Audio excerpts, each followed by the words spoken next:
नमस्कार दोस्तों। आखिर वो घड़ी आई गई जिसका आप इंतजार करते हैं और खुशखबरी आपके लिए।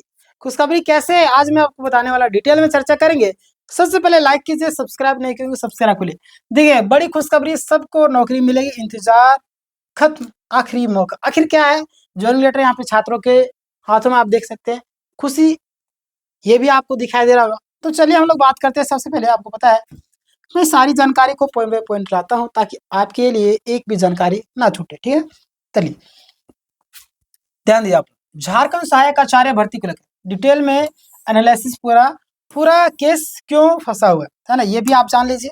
पूरा बेसिक से जानकारी हम लोग इकट्ठा करेंगे और हम लोग आगे बढ़ेंगे। ध्यान देना कि इस भर्ती का जो मुख्य विवाद है, तीन चीजों पर टिका है। कितने चीजों पर? तो 3 है ना, 3 चीजों पर टिका है। पहला आपका 90% वाला जो आपका नियम है ना, 90 जो आपका मार्क्स है इस पर नियम है। प्लस में अनरिजर्व आपका EWS 90 मार्क्स, ये वाला जरूरी। अगला आपके सामने देखिए, जो मैं आपको बता रहा बस देखिए, उसके बाद लास्ट में सारी चीज़ मैं बताऊंगा। लेकिन विवाद यह है कि BC OBC ST SC है ना, SC ST वालों को भी कुछ केस में 90 से नीचे होने पर भी बाहर कर दिए। यानी आपको जो लोग 90 से कम थे है ना, इन लोगों को बाहर कर देगा, ये तो आप सभी जानते हैं। और यहीं से केस शुरू हुआ, यानी कि यहीं से खेला शुरू हो जाता है ना। कोई दिक्कत नहीं, खेला जब स्टार्ट हुआ है तो पूरा खेलेंगे है ना। ध्यान दिया आप लोग कि 45% क्वालिफाइंग वाला जो मामला है, कुछ कैंडिडेट्स के पास 45% या इसके आसपास में एकेडमिक जो आपका मार्क्स थे, समझ रहे, उन्हें आपका योग्य मान लिया गया। समझ रहे, यानी कि क्या बोला गया कि जिनके पास 45% वाला, समझ रहे, 45% इसके आसपास में जो नाम से एकेडमिक में, उनको बाहर कर दिया गया है।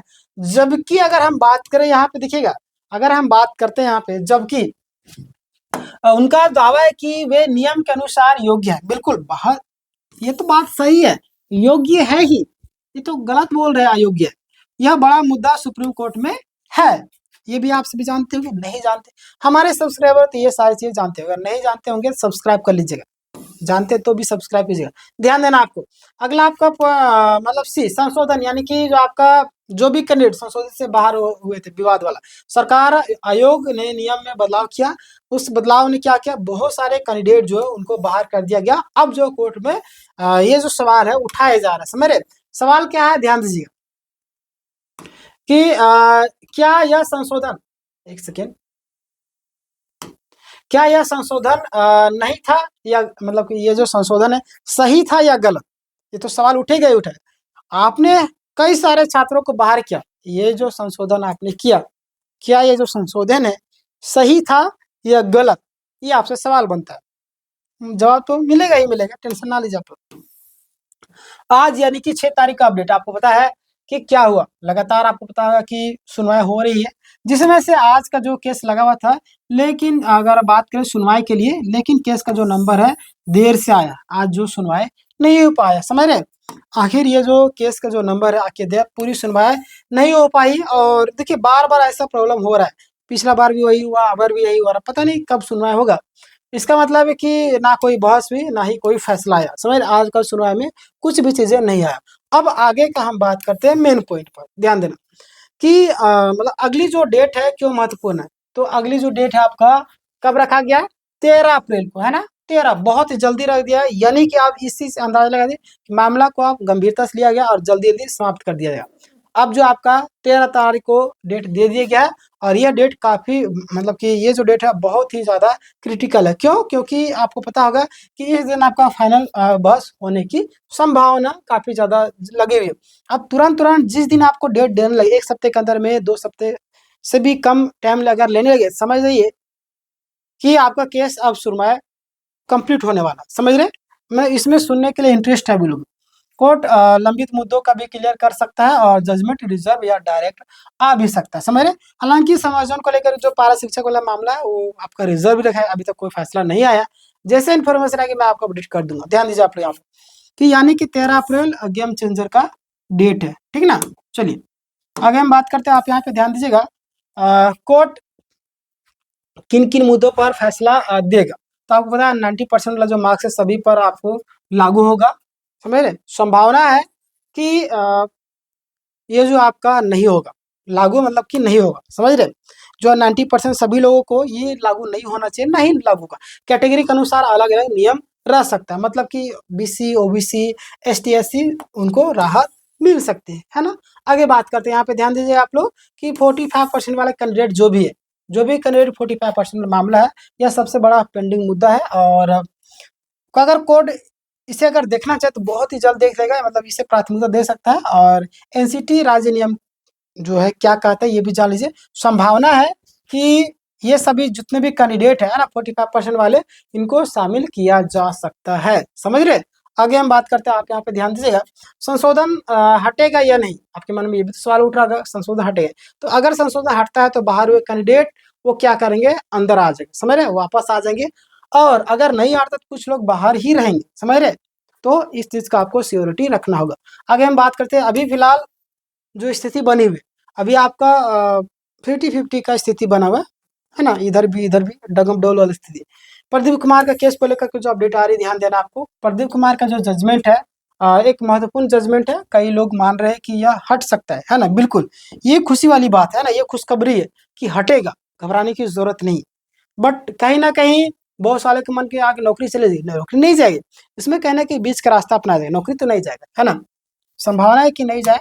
लेकिन अगर हम बात करते हैं कि बहुत सारे जो कैंडिडेट जो उनके मन में प्रश्न है, अभी कंफर्मेशन नहीं है, कुछ भी हो सकता है ना। झारखंड स्टाफ सिलेक्शन एक जेएसएससी के द्वारा कुछ अपडेट आ रही है, इसको ध्यान दिए वो क्या कर रही है, क्लियर। तो जेएसएससी ने पूरा रिजल्ट रोक रखा है, और कारण है आपको पता है कारण क्या है कि अभी जो आपका सिचुएशन बना हुआ है, सुप्रीम कोर्ट में जो केस पेंडिंग है, समझ रहे, जब तक केस क्लियर नहीं होगा तब तक कैसे जारी करेगी रिजल्ट, नहीं निकाल। कोर्ट जो पहले कह चुका है कि रिजल्ट टुकड़ों में मत जारी करो, समझ रहे, यानी कि कोर्ट के आदेश के अनुसार रिजल्ट टुकड़ों में जारी नहीं करना है। कैसे सुनवाई हो जाएगा, थोक में रिजल्ट जारी, टुकड़ों में जारी करने के बाद पता नहीं चलता किसका हो रहा है किसके। कई लोग पैसे दे करके भी लेन देन कर देते हैं, अंदर में उनका हो जाता है, समझ रहे। तो एक साथ पूरा रिजल्ट देना होगा। रिजल्ट लेट क्यों हो रहा है, ये भी आपके मन में सवाल तो उत्पन्न होगा। तो अगर हम बात करें रिजल्ट लेट होने के पीछे, तो बहुत सारे कारण है, जिसमें सब कोर्ट केस में आपको पेंडिंग जो मामला चल रहा है, अगर अलग अलग कैटेगरी में जो आपका विवाद चल रहा है वो भी है, नियम में बदलाव, संशोधन में जो चीजें आ रही है उसको लेकर के भी रिजल्ट में देरी हो रही है ना। आगे बात है किस किस के मतलब कौन कौन से है जिनको फायदा मिलने की संभावना है। तो 45% वाला जो आपका मामला है, उन सभी कैंडिडेट को फायदा मिल सकता है, और सबसे ज्यादा उम्मीद इन्हीं को है। 45% वाले जितने भी कैंडिडेट, समझ रहे, सबसे ज्यादा उम्मीद इन्हीं लोगों को। और बीसी, ओबीसी, एसटी, एससी जो 90% से कम वाले कैंडिडेट, अगर कोर्ट मतलब कि सही से व्याख्या करता था, इन लोगों को फायदा मिलेगा, समझ रहे, कैटेगरी वाइज मौका मिलेगा। अगर हम बात करते हैं संशोधित जो भी कैंडिडेट बाहर हुए, है ना, जो भी कैंडिडेट संशोधित से बाहर हुए, अगर संशोधन हटता है, समझ रहे, हटते ही ये लोग क्या हो जाएंगे, वापस सिस्टम में आ जाएंगे, मतलब कि उस लिस्ट में आ जाएंगे, क्लियर। और क्लास 1 to 5, 6 to 8 दोनों वाले जो भी कैंडिडेट है, क्लियर। चलिए आगे हम बात करते हैं कि यानी कि पॉजिटिव रिजल्ट आ रहा है, फायदा ही फायदा होगा। लेकिन मतलब कि दोनों लेवल के जो भी कैंडिडेट प्रभावित है, क्लियर। आगे क्या होगा स्टेप बाय स्टेप अगर आप जानना चाहते हैं तो आप देख लीजिए आप यहाँ पे कि आगे की जो हम संभावना जो आपको बताई जा रही, 13 अप्रैल को सुनवाई होगी, समझ रहे, बहस पूरी हो सकती है 13 अप्रैल को ही, क्लियर। आगे बात करते हैं हम यहाँ पे कि उसके बाद जो संभावना होगी, उसके बाद जो संभावना क्या होगी कि जजमेंट रिजर्व रखा जाएगा या तो डायरेक्ट आपको आदेश दिया। हालांकि पारा शिक्षक में समायोजन को लेकर के रिजल्ट रिजर्व रखा गया, मामला बहुत अब जल्द आने वाला है। इसमें हमें ना लगता है रिजर्व रख सकती है और तुरंत जारी कर दे, है ना। अप्रैल के अंत में आपका फाइनल रिजल्ट आपका आ सकता है, और आपका क्या मेरिट लिस्ट भी आ जाएगी, ठीक है। अगला आप देखिए अप्रैल जो आपका 17 अप्रैल को जो बातें निकल कर गया, नियुक्ति पत्र मिलने की संभावना बताई जा रही है, और ज्वाइनिंग की प्रक्रिया आपका आगे बढ़ेगी, क्लियर। आगे बात करते हैं, अगला जो हमारे सामने अपडेट आ रहा है, सबसे बड़ा और सबसे महत्वपूर्ण सवाल, क्या सबका रिजल्ट आएगा। तो संभावित जवाब जो है, आपके मन में सवाल उठ रहा होगा कि सभी लोगों का रिजल्ट आएगा क्या। तो यहाँ पे अगर मैं बताऊँ तो ज्यादातर कैंडिडेट को रिजल्ट आ जाएगा, है ना। जो भी कैंडिडेट है उसके आसपास में एवरेज में होगी, उन सभी कैंडिडेट का रिजल्ट आएगा, क्लियर। आगे बताओ जो गलत तरीके से बाहर हुए और उन्हें शामिल नहीं किया जा सकता, समझ रहे, जो भी कैंडिडेट गलत तरीके से बाहर हुए उन्हें शामिल नहीं किया जाएगा, जो जिनको जेन्युइन तरीके से बाहर किया गया वो लोग एंट्री हो जाएंगे, क्लियर। आगे बात करें, लेकिन अंतिम फैसला कोर्ट के आदेश पर ही होगा, मतलब कोर्ट जो निर्णय देगी उसी के आधार पर होगा। आगे बात करते हैं कि अब आपको क्या करना चाहिए, आपके मन में सवाल होगा कि अब हमें क्या करना है। तो आप सभी को क्या करना होगा, धैर्य बना करके रखना सबसे पहले। हफ्ता 2 हफ्ता का इंतजार करना ही चाहिए, डॉक्यूमेंट्स तैयार करके रखिएगा। हमारे चैनल को सब्सक्राइब करके रखिएगा, जैसे कुछ इन्फॉर्मेशन लगी मैं आपको अपडेट कर दूंगा। मैंने हज़ारों छात्रों की हेल्प की सहायक आचार्य में, आप सबकी भी हेल्प करने वाला हूँ। क्लियर? बहुत सारे लोग आज धन्यवाद देते हैं कि सर आपकी वजह से हमारा सिलेक्शन हुआ है, क्योंकि मैं एक-एक चीज़ का अपडेट देते रहा हूँ। हर एक पॉइंट बाय पॉइंट जानकारी मैंने दिया, कहाँ पे गलती कर रहे थे, कहाँ पे मिस्टेक कर रहे थे, कहाँ पे मेल जा रहा था, कहाँ पे नहीं जा रहा था। कितने लोग तो बाहर हो गए, मेल में पता ही नहीं चला कहाँ पे गया, समझ रहे? तो वो गलती नहीं करें, सब्सक्राइब कर रहिएगा और अपडेट पर नज़र रखना, खास करके 13 अप्रैल को पॉजिटिव रिजल्ट आने वाला है। क्लियर?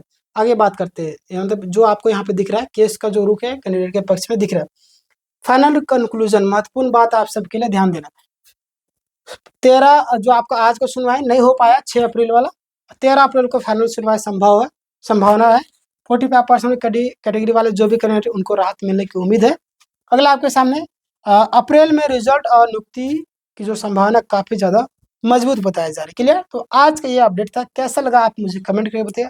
आपके मन में कुछ सवाल हो तो ये भी हमें कमेंट करके बताइएगा, उसे जवाब दिया जाएगा या तो नेक्स्ट वीडियो से कवर कर देंगे। मिलते हैं नेक्स्ट वीडियो। इस वीडियो को ज़्यादा से ज़्यादा लोग तक शेयर करें, ताकि जो लोग भ्रमित रहते हैं कम से कम भ्रमित ना रहे, सभी लोगों तक सही जानकारी पहुँच सके। तब तक के लिए धन्यवाद।